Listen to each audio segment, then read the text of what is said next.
Perfecto. Muy buenas noches para todos. Muchas gracias, Anita. Gracias a todo el grupo de Helium por la invitación y a ustedes por estar aquí dándole una mirada integral al dolor. El dolor definitivamente es la causa más frecuente, el motivo de consulta más frecuente para todos nosotros, tanto en los servicios de urgencias como en los servicios de consulta externa. Nosotros todos los días vemos pacientes con dolor y por eso es tan importante ver de manera integral específicamente el dolor. Vamos a hablar entonces hoy un poco sobre esto. Lo primero que quiero mostrarles es que durante mucho tiempo varios grupos de estudio en Colombia han intentado mirar cuál es la prevalencia real del dolor. Y eso hizo que la Asociación Colombiana para el Estudio del Dolor durante varios años hiciera encuestas en especial sobre dolor crónico y las hacían de manera bianual hasta el año 2014. En el año 2015 ellos publican esta última encuesta que ya lo que incluye es dolor en general y lo que hacen es 1820 encuestas entre el 9 y el 16 de abril de 2015, ya tiene 10 años, pero vamos a ver que nos va a dar una información supremamente importante y hacen un muestreo aleatorio simple con unas encuestas que son cara a cara. Esas encuestas tenían un cuestionario que tenía más o menos 20 minutos y esta empresa de encuestas lo que sugiere es que esta encuesta tiene solamente un margen de error de 2.3% y el nivel de confianza es del 95%. O sea, es una encuesta que en principio está supremamente bien hecha. Vamos a hablar un poquito ahora sobre esto. Incluye, como les cuento, 1820 personas de población general e incluye distintas áreas de nuestro país. Por supuesto, donde más se hizo encuestas fue en las ciudades principales, Bogotá, Medellín, Cali, Barranquilla, pero se intentó incluir también otras regiones del país para poder identificar un poquito mejor cuál es esa prevalencia del dolor. El 53% de las personas que contestaron la encuesta de dolor eran mujeres y el 47% eran hombres. La mitad de estas personas tenían un estrato socioeconómico bajo, pero tenían una escolaridad más o menos entre primaria y secundaria. Entonces, esto nos da una confiabilidad un poco mayor. Miren que las personas además que contestaron esta encuesta, la mayoría estaban en un rango de edad que era productivo laboralmente. Entre los 26 y los 55 años están casi todas las personas que contestaron. De estos, contestaron a la primera pregunta, y la primera pregunta era, en el último año, ¿quiénes han tenido realmente un dolor físico? De estos contestaron que en el último año el 59% de estas personas habían tenido dolor físico. Pero aquí hay una pregunta que es clave. Levanten la mano, ¿quiénes de ustedes en el último año han tenido algún dolor físico? Yo también creo, va mucho más allá del 59%, ¿no? A veces estos resultados de las encuestas, aunque nos den un porcentaje o un margen de error que en teoría es bajito, yo realmente creo que la prevalencia de dolor es mucho mayor de lo que está reportado. Pero vámonos con los resultados de ese 59% que contestó que sí había tenido dolor. Entonces, a ese 59% les preguntaron a quiénes de ustedes les dio el dolor o permaneció el dolor por más de 3 meses y quiénes lo tuvieron menos de 3 meses. El 56% tenían un dolor de menos de 3 meses y el 44% un dolor de más de 3 meses. ¿Cuáles eran los dolores más frecuentes? ¿Qué reportaron ellos? Entonces, lo que reportaron en quienes tenían un dolor de menos de 3 meses, la mayoría era dolor de cabeza como uno de los principales causas de dolor. Y quienes tenían un dolor que era de más de 3 meses, usualmente eran dolores osteomusculares. Dolor de espalda, dolor de piernas o dolor en todo el cuerpo incluso, ¿de acuerdo? Entonces, estos dolores osteomusculares parecen cronificarse de una manera mayor, pero si ustedes ven incluso quienes reportaron algo de dolor de cabeza, también un buen porcentaje, el 20%, tenían dolores que duraban más de 3 meses. Luego, el dolor crónico en nuestro país pues es bastante frecuente, y eso que, como vimos ahorita, seguramente hay un sesgo en esa proyección. Pero entonces, ¿qué es el dolor? Que es una cosa que tenemos que tener en mente también. ¿Cuál es la definición real del dolor? En 1979, la Asociación Internacional para el Estudio del Dolor refirió o definió el dolor, mejor dicho, como una experiencia que es no placentera, una experiencia sensorial y emocional que podía estar relacionada con una lesión real sobre un tejido o como una lesión potencial sobre ese tejido. Nos quedamos con esa definición del dolor hasta 40 años después. En 2020 se reúnen por fin otra vez y tratan de definir otra vez qué es el dolor. Y dicen, sí, efectivamente es una experiencia que es no placentera, que se relaciona con una lesión de un tejido o una potencial lesión del tejido, pero incluyen que puede estar también asociada a una lesión que simula o que es similar a una lesión tisular. O sea, no necesariamente hay una lesión tisular. Y ellos hacen varias aclaraciones aquí, y una que probablemente sea la más importante. El dolor o la percepción del dolor es distinto a la nocicepción, que es algo que teníamos nosotros siempre en mente y siempre conectábamos nocicepción con la percepción del dolor. O sea, esa experiencia emocional es distinto en cada uno de nosotros, y cada uno de nosotros puede tener experiencias adicionales relacionadas con el dolor, y además cada uno de nosotros puede tener un umbral del dolor que es distinto. O sea, hay muchas cosas que se están relacionando acá. ¿Y qué influye en esa percepción del dolor? También influye no solamente la nocicepción, como estábamos hablando ahorita, sino que puede haber algunas cosas psicológicas o sociales que pueden influir también en esa percepción del dolor. Nos vamos un poquito a las básicas. Suena un poco aburrido, pero vamos a mirar que aquí hay algunas cosas que son interesantes. Para poder entender el dolor nos vamos a la vía de la nocicepción, y aquí sabemos nosotros que hay dos vías importantes. Una para el dolor facial en el trigémino y otra para el dolor en otras áreas del cuerpo que va por el espinotalámico lateral. No voy a recordarlo todo, pero esta vía espinotalámica lateral obviamente se origina en unos receptores específicos de dolor y va a seguir, como su nombre lo indica, hacia el tálamo. Pero antes de llegar al tálamo va a enviar unas proyecciones que son muy importantes hacia un área que se llama la formación reticular.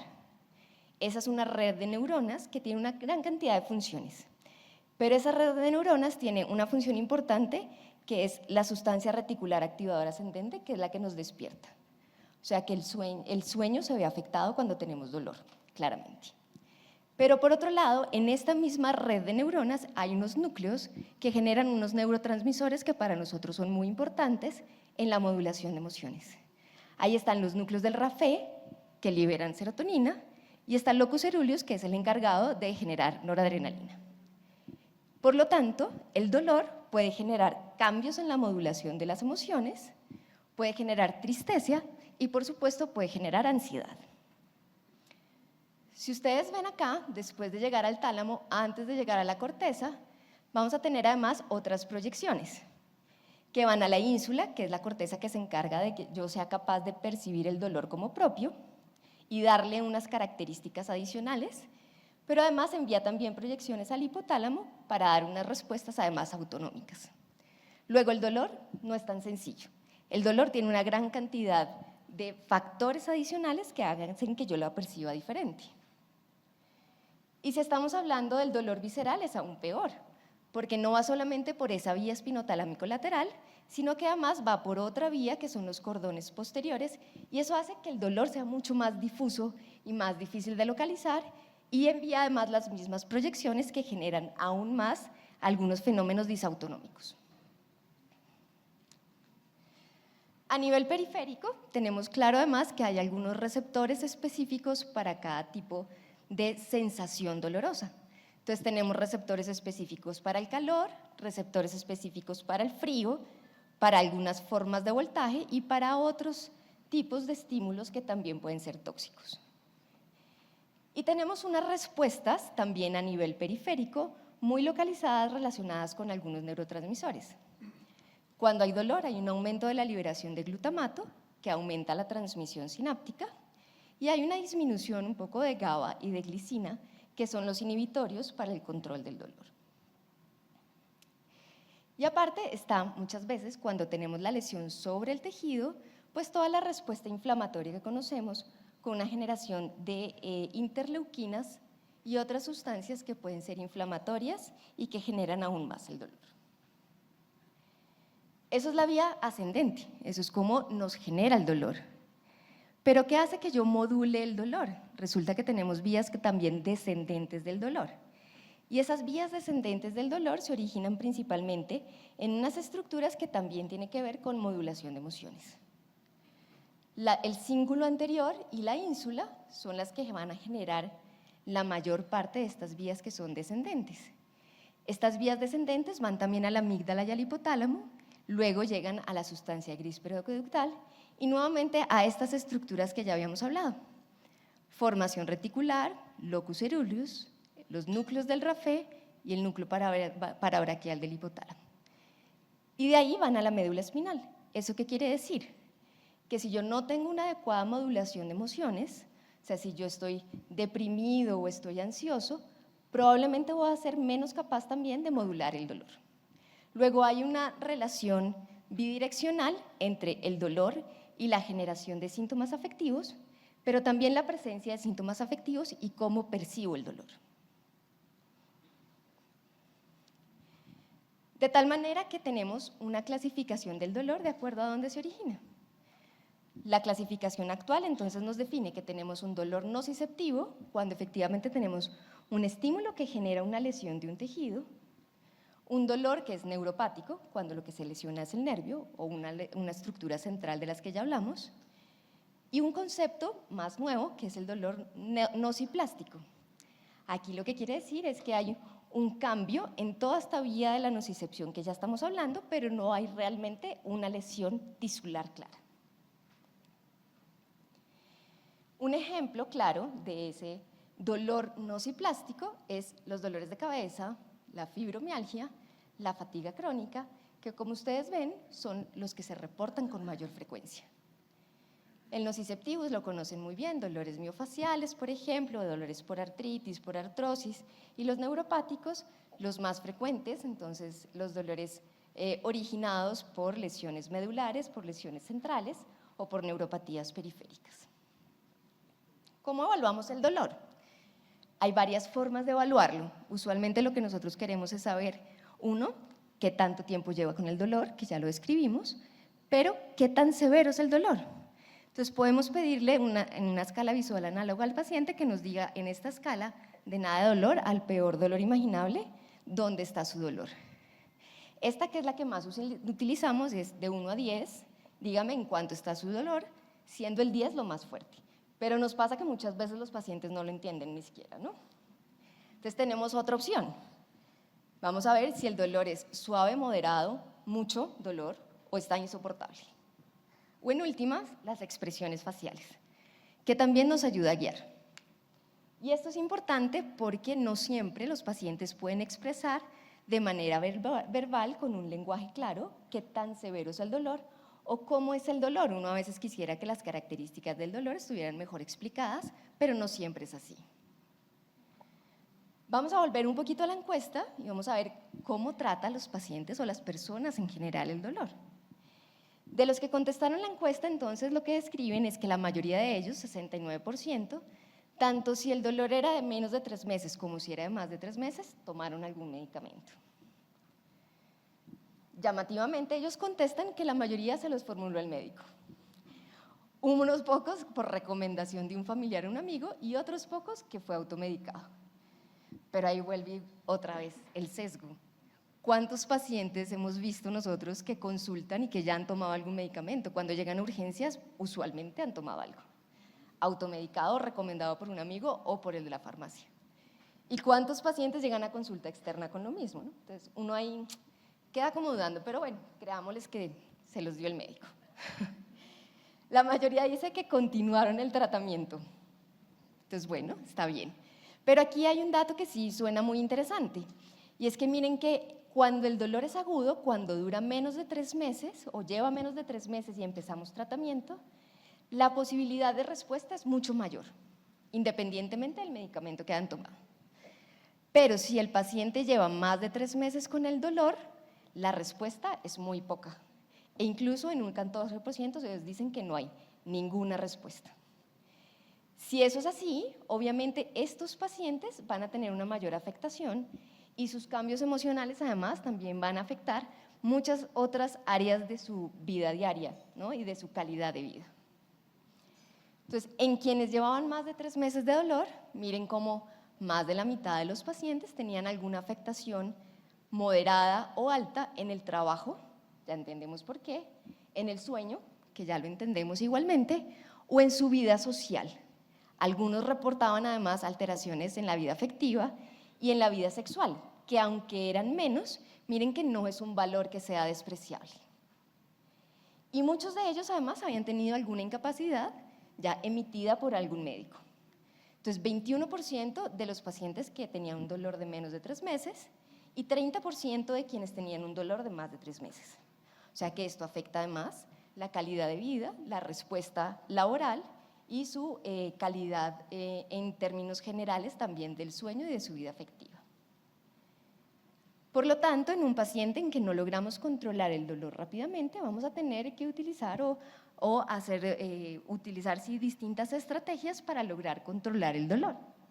Entonces, el control del dolor en general incluye, obviamente, tratar la causa del dolor, manejar el dolor, pero en muchos de ellos vamos a tener que recurrir también a manejar los síntomas afectivos que se asocian con el dolor. La terapia física y la terapia ocupacional pueden ser bastante útiles también y, por supuesto, ayudarles a resolver los otros síntomas relacionados con este mismo dolor. Y aquí viene otra cosa que vale la pena que pensemos. La OMS sugiere un tratamiento escalonado del dolor. Y en ese tratamiento escalonado, entonces lo que ellos refieren es, tenemos un escalón inicial donde podemos utilizar un analgésico no opioide y ocasionalmente un analgésico que sea adyuvante. Si eso no funciona, pase el siguiente escalón y utilice combinaciones con analgésicos también no esteroideos o analgésicos esteroideos, pero combinado con opioides débiles. Y así vamos subiendo de acuerdo a la estrategia del dolor. Pero ahorita hay otras formas de manejar el dolor. Y hay quienes dicen, no, pero ¿por qué voy a hacer un escalón? Puedo hacer es un ascensor más bien. Si el dolor es leve, claro, puedo dar acetaminofén, aspirina, AINES, lo que sea, no opioide. Pero si el dolor es muy severo, ¿yo por qué voy a tener que pasar por los distintos pisos? Voy a poder coger un ascensor y subir hasta algunas cosas que sean más específicas. Y miren cómo es interesante que dejan en el piso 0 algunos coadyuvantes como los antidepresivos, los agonistas GABAs, los anticonvulsivantes que tienen que ver con toda esa fisiopatología de la que ya hablamos del dolor. Todo esto que acabamos de hablar nos habla también entonces de la importancia de dar un tratamiento mucho más pronto, que funcione más rápido, y de ahí la tecnología y las innovaciones pues van a ser claves. En esto hay muchas cosas, pero vamos a hablar un poco más adelante de Optizorb. En conclusión, sabemos entonces que el dolor tiene distintos componentes y su percepción puede ser variable, incluso en una misma persona, de acuerdo a su componente emocional. Es la causa más frecuente de consulta, afecta la calidad de vida y es causa frecuente de incapacidad. En muchas oportunidades necesitamos un tratamiento multidisciplinario y tenemos que empezar a buscar nuevas tecnologías que mejoren la respuesta en la fase aguda, tratando de evitar que se cronifique y traiga más afecciones en la calidad de vida. Muchas gracias.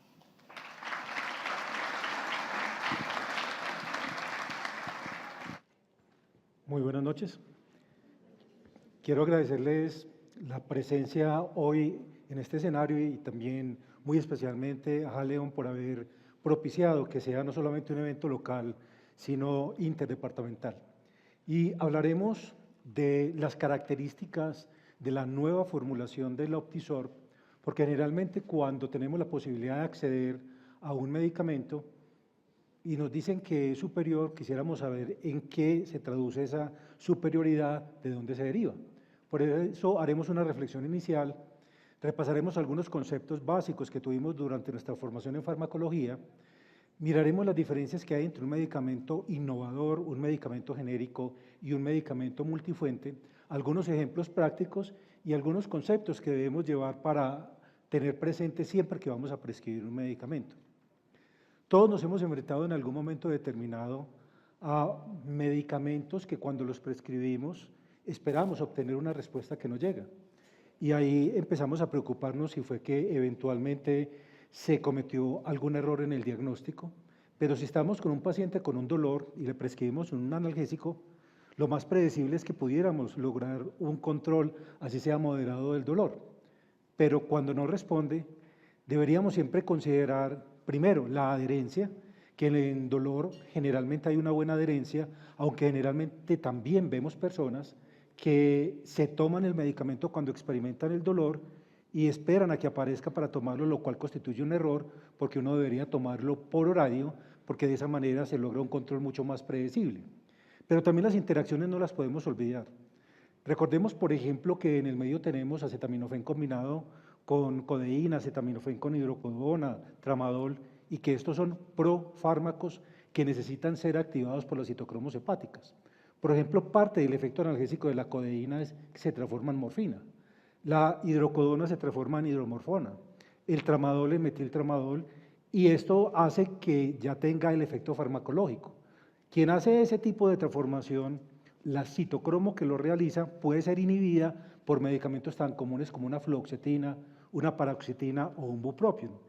Es decir, una persona que esté tomando estos medicamentos es predecible que no le va a funcionar la combinación de acetaminofén más un opioide o un opioide como lo es el tramadol. Pero cuando uno descarta interacciones es importante tener presente la calidad del medicamento.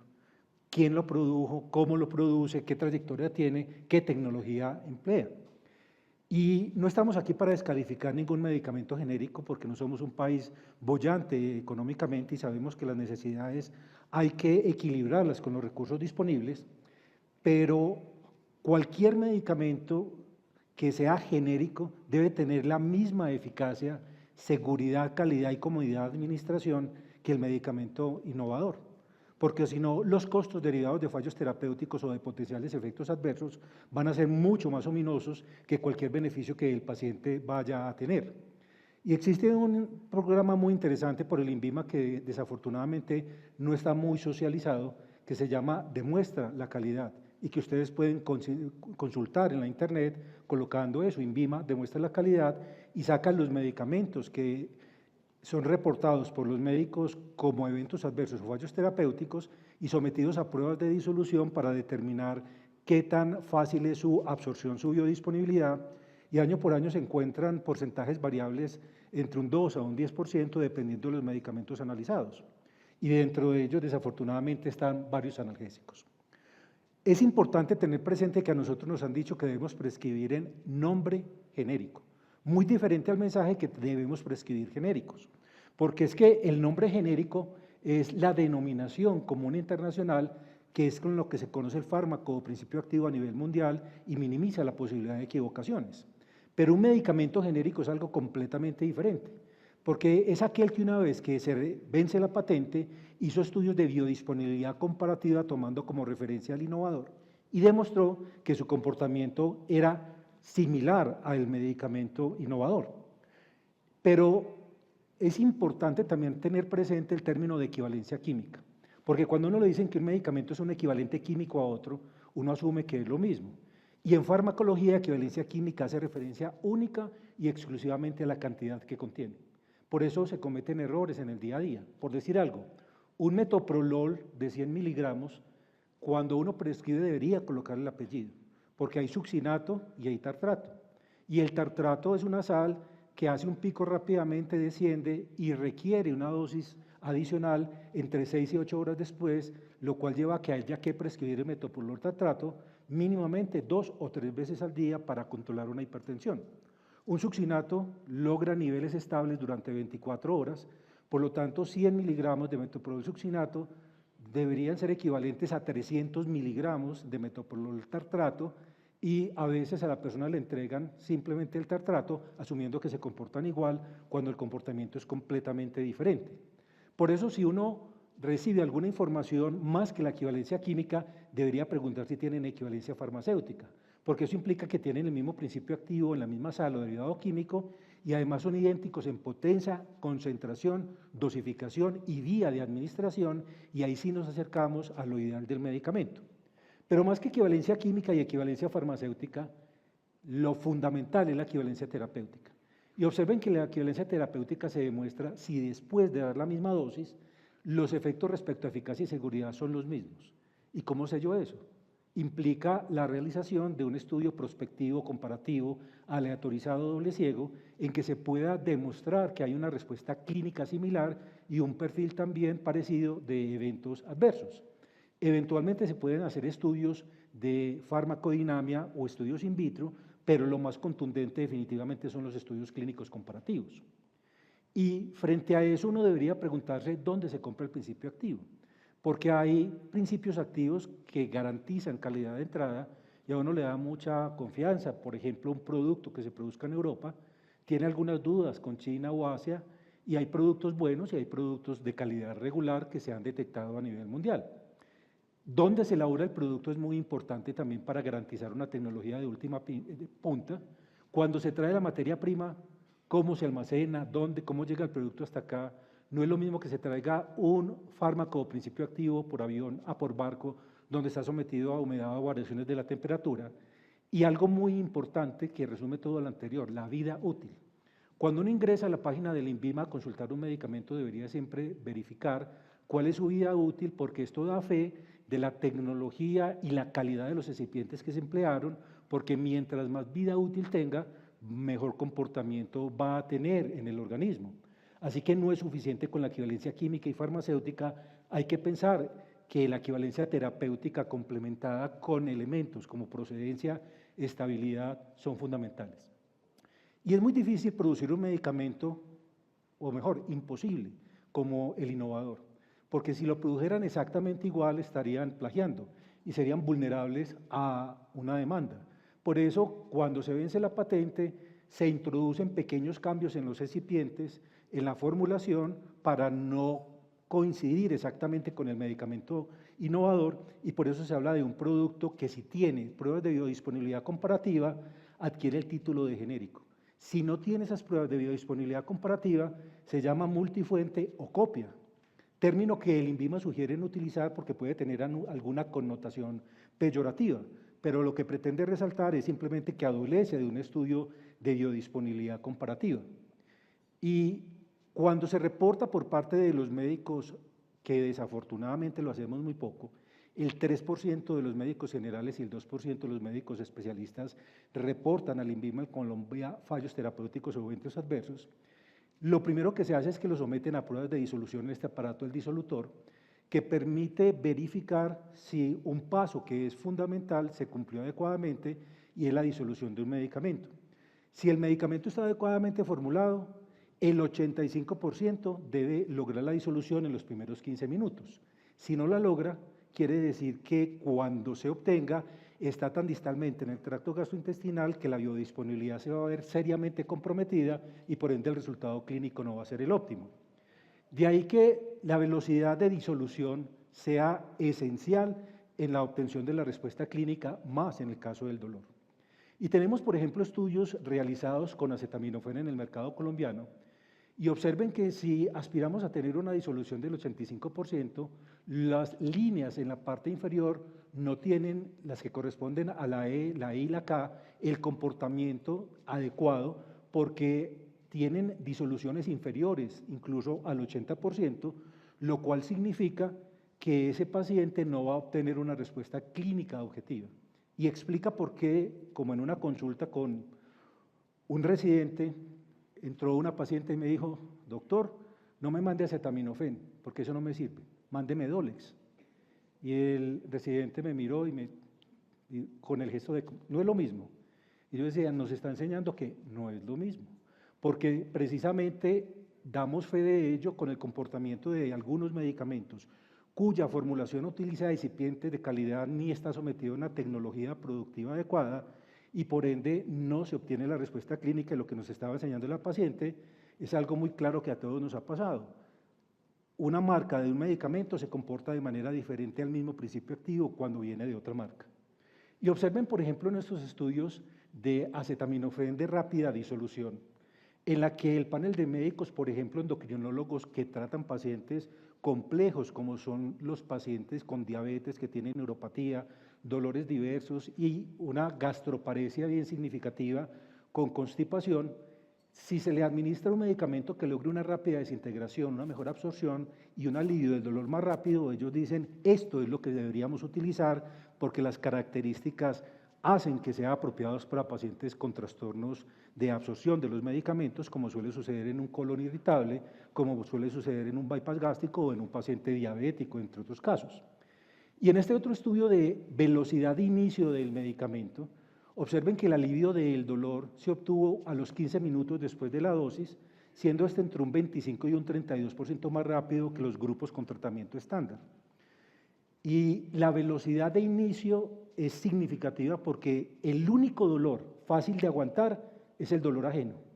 Cuando uno tiene un dolor, uno quiere que me lo quiten rápido y efectivamente, y por eso es que es tan significativo que se logre este tipo de diferenciación.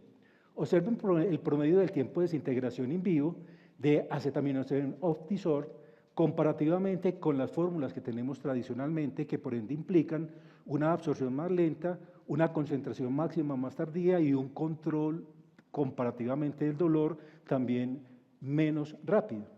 Si miramos esta representación de imágenes con marcación radioactivo escintográficas, observen, por ejemplo, a los 5 minutos el Optizorb ya está presente en el duodeno y cómo hay una disolución que es integral y homogénea, mientras que con las formas tradicionales todavía permanece en el estómago después de 20 minutos y va a requerir más tiempo, incluso hasta media, una hora, para lograr una adecuada disgregación, disolución y posterior absorción, pero con un periodo de latencia entendido como administración e inicio de acción mucho más tardío. Es por eso que un alivio en el dolor es consistente porque hay una más rápida velocidad de desintegración, de disolución y pasa más velozmente al duodeno, donde permite que se absorba independientemente de las condiciones de variabilidad de los sujetos que lo toman. El acetaminofén con la tecnología Optizorb tiene el doble de velocidad del medicamento estándar. E incluso hay un tip, si en un momento determinado uno quisiera en un paciente incluso potencializar esta velocidad. Recuerden que los medicamentos Forte se denominan Forte porque tienen 65 miligramos de cafeína. Cuando una persona no tiene la posibilidad de acceder a este o no cuenta con él, podría uno decirle tómese el acetaminofén con un café. Y ese café le está dando la cafeína necesaria para aumentar la velocidad de vaciamiento gástrico y una contribución de cafeína que actúa sobre los receptores de adenosina y que también contribuye a la modulación del dolor, así que es una alternativa a tomarlo con un café caliente, no solamente el acetaminofén, sino cualquier analgésico. Y es por eso importante que cuando se tiene un medicamento, y ese medicamento es la gran mayoría que tenemos de alternativas de acetaminofén multifuentes en Colombia, si uno quisiera tener el adjetivo de un genérico verdaderamente, se toma un grupo mínimamente de 12 pacientes en edades promedios de la vida y a la mitad, sin que sepan cuál de los dos está recibiendo, se le da el medicamento innovador y al otro el medicamento que hasta ese momento es un multifuente. Se hacen mediciones sucesivas en sangre con periodos definidos, luego se les da de alta un suficiente tiempo para que elimine la totalidad del medicamento de su organismo y nuevamente la mitad que se le dio el innovador se le da la multifuente, al que se le dio el multifuente el innovador y luego se hace la comparación para determinar cómo se está comportando ese medicamento en relación con la absorción. Y son las características entonces que cuando sale un medicamento al mercado son una especie de huella digital porque describen la velocidad de absorción en un tiempo máximo, en una concentración máxima y a partir de este punto la distribución, metabolismo y eliminación configura en su conjunto lo que se conoce como el ABC o AUC por sus siglas en inglés, que es el área bajo la curva.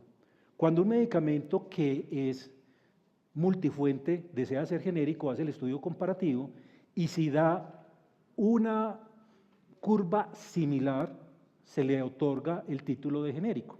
Pero a nivel mundial se acepta que puede tener un 20% menos o un 25% más, lo cual establece que existen algunos medicamentos que no permiten esa variabilidad y cuando uno pregunta cuántos miligramos de acetaminofén tiene una tableta de 500 miligramos, parece una pregunta absurda, porque uno dice 500 miligramos y no, puede que tenga 400 o puede que tenga 625, todo depende de lo adecuado de su formulación y sin embargo se le otorga el título. Pero si tenemos dos buenos acetaminofenes y se utiliza el tradicional, el estándar, observen que el Optizorb logra más rápidamente un pico y luego de lograr el pico estamos obteniendo una respuesta que en general para un adecuado control del dolor es dosis dependiente y la dependencia radica en el pico sérico que se logre superior con la misma dosis a los medicamentos en presentación tradicional que tenemos en el mercado. Por eso cuando a nivel mundial se ha hablado del Optizorb, se ha entrevistado a diferentes médicos especialistas y la gran mayoría están de acuerdo en que es fundamental utilizar una presentación como el Optizorb, y es un consenso que se ha dado en Australia, en Arabia, en Malasia, en Suecia, pero que también está incluido Colombia. Y cuando se habla del manejo del dolor en pacientes diabéticos como un grupo especial, también están de acuerdo que se debería elegir, sin lugar a dudas, una alternativa como el Optizorb. Y cuando se hacen análisis de la implicación clínica que eso tiene, la reducción, se compara la escala que nos proponía la doctora Ángela previamente de alivio del dolor y observen que el alivio del dolor es mucho mayor con la presentación Optizorb que con el estándar, comparativamente ambos con el placebo, lo cual habla que esta tecnología tiene una repercusión clínicamente significativa, que es lo que nos interesa. Por eso, a los medicamentos genéricos no necesariamente se les pide demostrar equivalencia terapéutica con el innovador, ya que simplemente si tienen equivalencia farmacéutica entre presentaciones, uno asume que podrían funcionar bien, pero es una asunción que debe ser acompañada de un seguimiento farmacoterapéutico y una verificación, porque desafortunadamente no siempre es cierta. Y no es cierto porque esa molécula puede tener una variabilidad alrededor de un 20%. Y observen que si uno ingresa a la página de registros de medicamentos del INVIMA y mira las diferentes alternativas que tenemos de acetaminofén en el mercado, el Optizorb, el acetaminofén de rapidez de acción, tiene 3 años de estabilidad. Todos los demás, incluyendo la presentación, por ejemplo, en Rapid Gel, tienen 2 años de estabilidad. Si es lo mismo, la pregunta es, ¿por qué no duran lo mismo? Y no duran lo mismo simplemente porque tienen una formulación que no garantiza una estabilidad en el tiempo, porque no tienen una tecnología tan precisa y unos recipientes tan adecuados para permitir el comportamiento que hemos visto previamente. Y no es que a mí no me gusten los genéricos, a mí me encantan los genéricos, pero como había dicho, de buena calidad. El caso es que cuando sale una molécula al mercado, se hicieron los estudios, se invirtió económicamente para innovar, se hicieron las pruebas de seguridad y se sentaron los estándares de calidad, y obviamente es una inversión costosa que requiere de un precio adicional para librar la inversión investigativa y continuar innovando. Cuando sale un genérico, pues el precio debería ser lo mejor, pero sucede en Colombia que a veces nos engañan con el precio porque hay libertad. Y hay genéricos y hay multifuentes que salen más costosos que el medicamento innovador. Y uno asume de entrada, vea, deme un genérico porque piensa que es más económico y no siempre es cierto.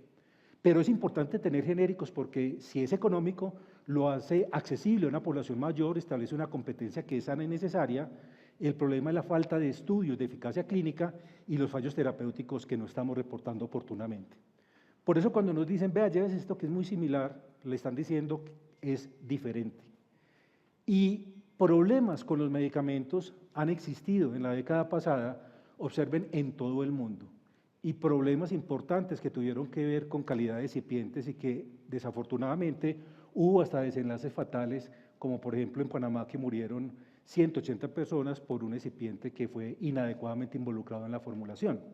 Y uno esperaría que con el paso del tiempo el panorama mejore, pero no ha mejorado en esta década y se siguen presentando una serie de alteraciones en los medicamentos debido a que no hay un control adecuado y debido a que desafortunadamente no hay un reporte por parte de los médicos de manera oportuna.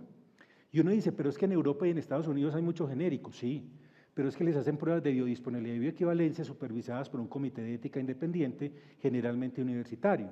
Evalúan la calidad del ingrediente activo y verifican qué impurezas tiene y cuando por nuevos métodos los detectan, han sacado del mercado una gran cantidad de medicamentos, por ejemplo, por contaminación con nitrosaminas. Cuando cambia el proveedor, hacen estudios de pre- y posaprobación nuevamente. Cuando llega la fecha de vencimiento, cuantifican y cualifican los productos de degradación y son muy estrictos con las buenas prácticas de manufactura. Y me detengo ahí, porque a veces nos visitan y nos dicen, vea, nuestro laboratorio tiene buenas prácticas de manufactura. Y eso es simplemente un certificado que garantiza homogeneidad en el proceso de elaboración, que garantiza un resultado homogéneo en el que la tableta tiene el mismo peso, color, dureza, forma, pero no garantiza eficacia clínica ni seguridad. Por eso es un requisito indispensable, más no suficiente para garantizar la calidad del medicamento. Y se le hace finalmente pruebas al producto terminado de verificación de su comportamiento. Es un escenario muy diferente a nuestros países donde esto no sucede. Y lo que les he dicho en los minutos previos en este artículo se resume de una manera muy simple. Dicen ellos que la decisión de sustituir por un producto alternativo un medicamento prescrito es un proceso que debe tener bases clínicas, ser respaldado por evidencia médica apropiada, información de equivalencia terapéutica, factores financieros obviamente, y consideración de cómo la sustitución impactará al paciente. Y sustituir por un medicamento con una calidad inadecuada va a ser muy costoso en el contexto del dolor porque requiere de nuevas consultas, de hospitalizaciones eventualmente y de reformulaciones y combinaciones de medicamentos.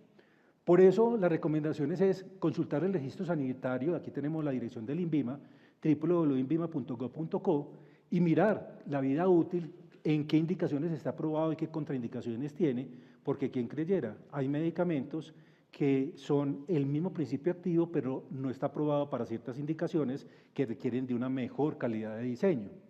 Si nos visitan, soliciten estudios de biodisponibilidad, si emplean el término genérico, para saber que es un genérico y no un multifuente.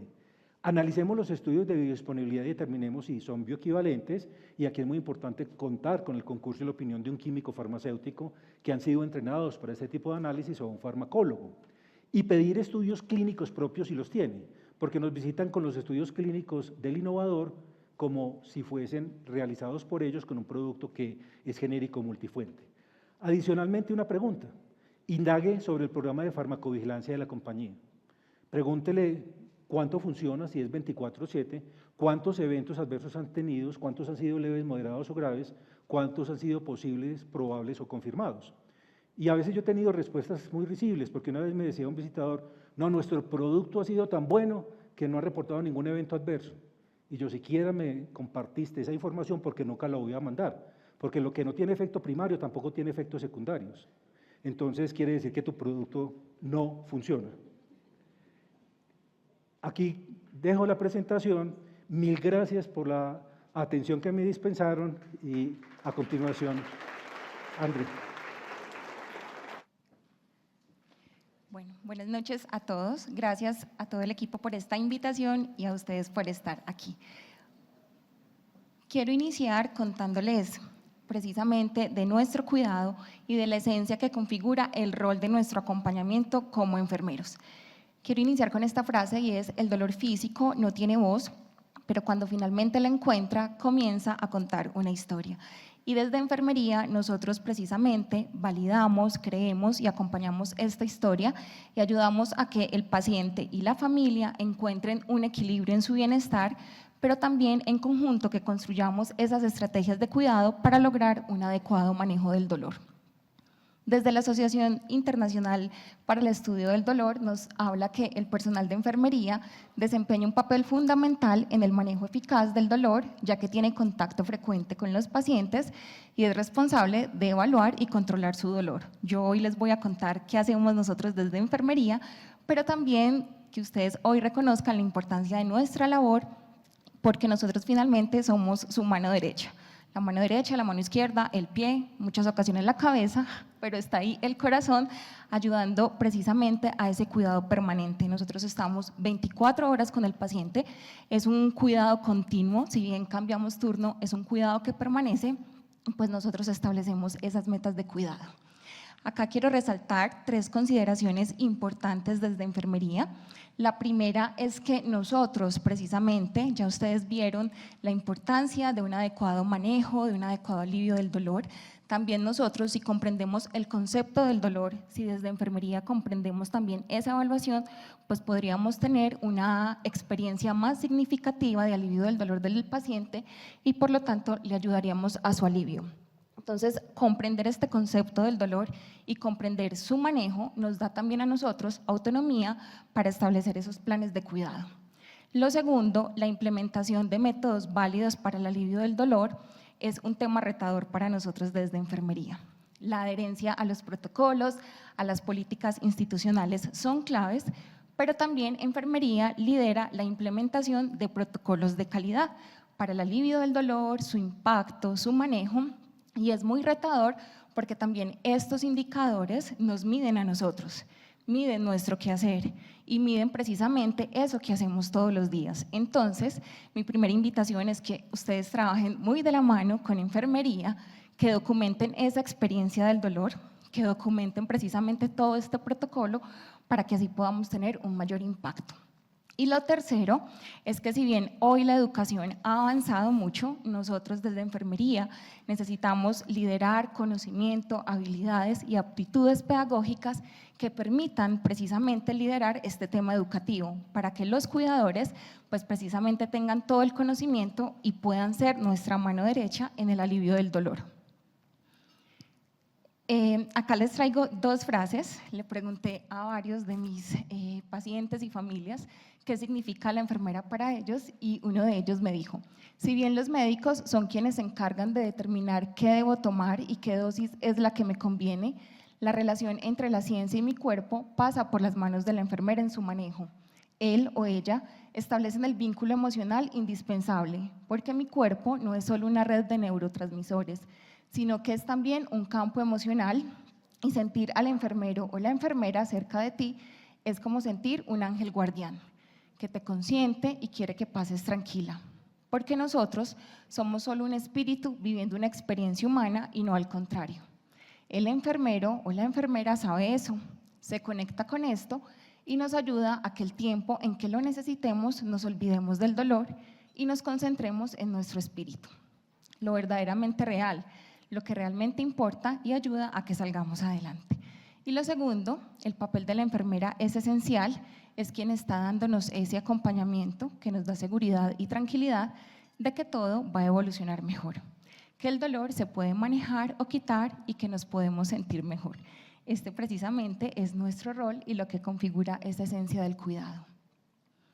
Desde enfermería nosotros también consideramos el dolor como nuestro quinto signo vital, y desde la valoración hasta la ejecución y evaluación de los cuidados impactamos para que el paciente y su familia encuentren precisamente ese equilibrio. Desde el primer momento, que es la valoración, es importante comprender el dolor total.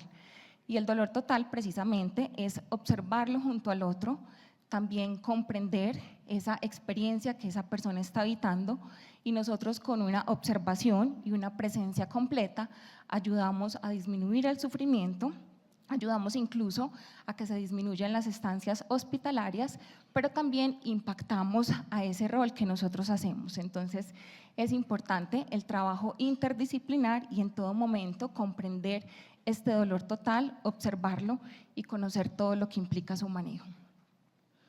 Nosotros desde enfermería, ustedes ven en los Cardex que ponemos un montón de cuidados.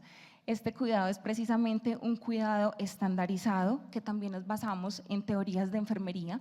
La que hoy les traigo precisamente habla de cómo el dolor impacta en las 14 necesidades del ser humano, desde el comer, respirar, caminar, moverse, dormir, etcétera.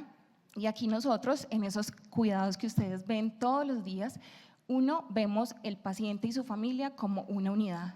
Para nosotros es clave el cuidador, y ahorita van a ver que nuestra educación es clave para él en cuanto a cómo administrar ese tratamiento.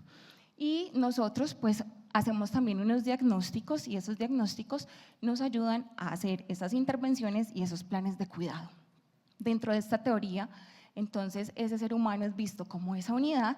El medio son todas las condiciones que influyen para el dolor, y la salud es aquella situación cuando el ser humano precisamente no tiene las herramientas para enfrentar su día a día y también se vuelve dependiente. Entonces nosotros con estos cuidados lo que hacemos es lograr su independencia, lograr que el paciente tenga un bienestar, pero también lograr que el paciente pueda tener una calidad de vida y una calidad de muerte. Entonces, desde esta teoría de enfermería, nosotros establecemos el cuidado para el alivio del dolor.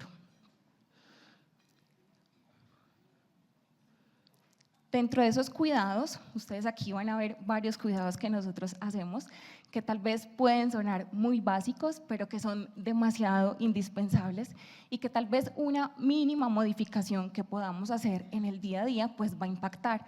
Probablemente muchas veces nuestras familias nos dicen, jefe, él nunca dormía, ahora duerme 1 hora. Entonces es ayudarlo a ver que esa hora puede ser con calidad, que esa hora impacta en su relacionamiento, que esa hora impacta en el alivio del dolor, en el sueño y en el comer. Desde esta individualidad, entonces miramos cómo el dolor impacta en toda su vida, también desde ese medio, cuáles son esas influencias que impactan en ese significado de la experiencia dolorosa. Y aquí precisamente vuelvo a la primera frase, porque esa historia tiene una biografía, esa historia tiene una vida, esa biografía precisamente es necesario validarla. Y aquí también nosotros utilizamos estrategias de comunicación efectivas.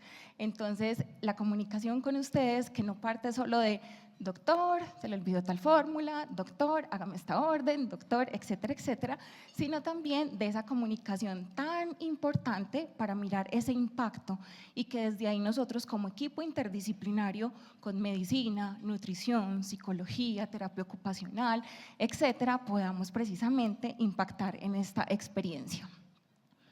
Desde lo asistencial, realizamos una valoración precisamente del dolor a través de las escalas. Ya vimos, los doctores nos hablan de las escalas. Para nosotros en enfermería también es importante verificar esa escala, cómo está, pero también su funcionalidad. Entonces, de una manera integral y global, miramos esta experiencia del dolor en el paciente y su familia. Administramos el tratamiento analgésico por horario, esto es muy importante también. Nosotros, pues el tratamiento para el dolor es algo demasiado importante y es también algo como muy sagrado y nosotros estamos con ese Cardex y con esos horarios de enfermería administrando adecuadamente el tratamiento, las dosis de rescate y mirando la efectividad de él. Observar las claves no verbales que manifiesta el dolor.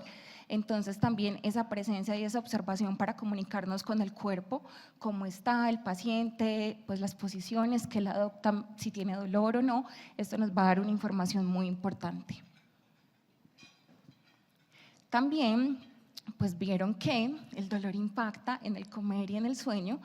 La alimentación es algo que las familias todo el tiempo nos dicen, principalmente pues durante la vida y cuando tengan esa experiencia dolorosa sí que impacta, pero también en situaciones de final de vida, esto es una situación pues que les impacta bastante a los cuidadores.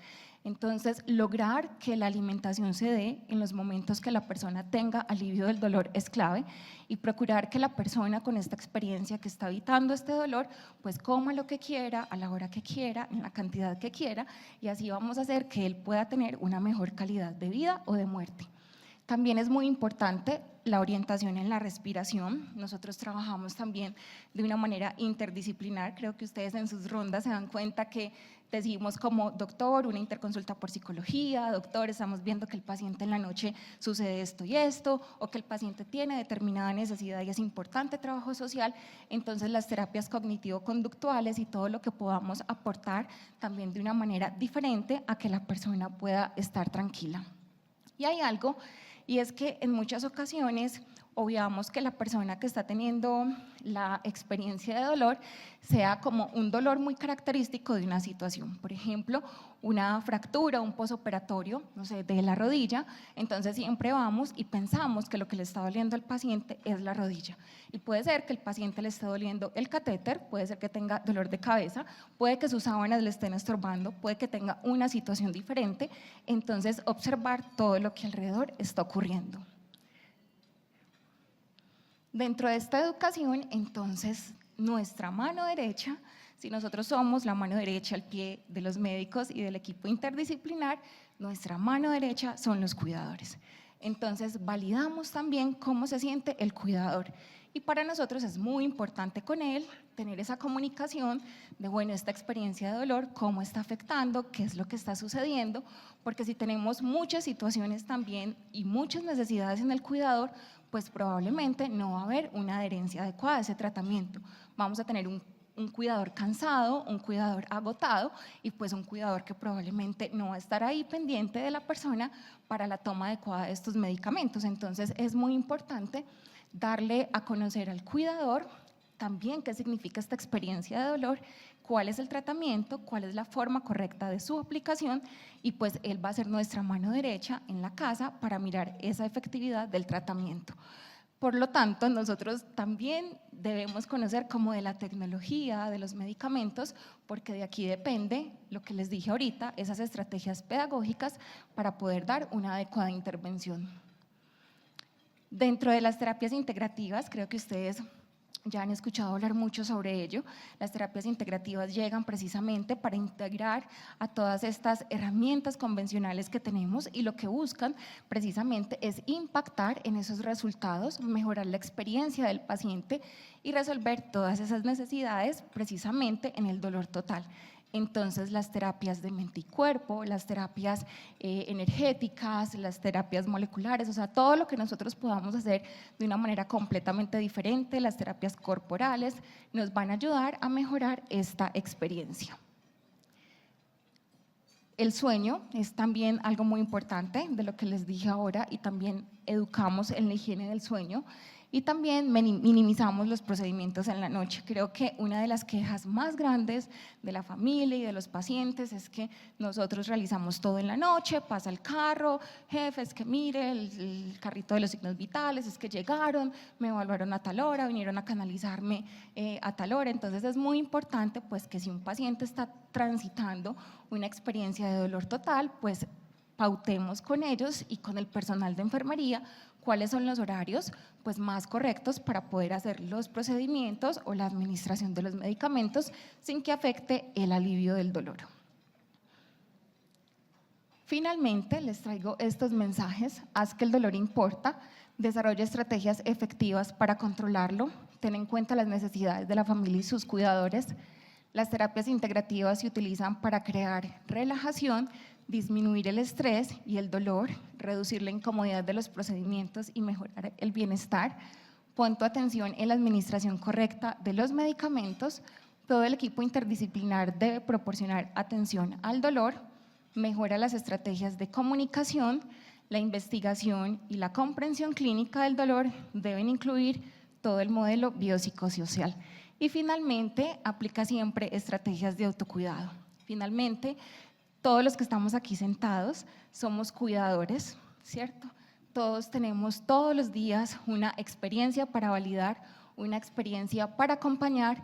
Entonces, desde nuestro autocuidado, cuando llegamos a brindar un cuidado y una atención a una experiencia con dolor, si tenemos una total presencia, pues probablemente vamos a impactar en el alivio de este. Muchas gracias.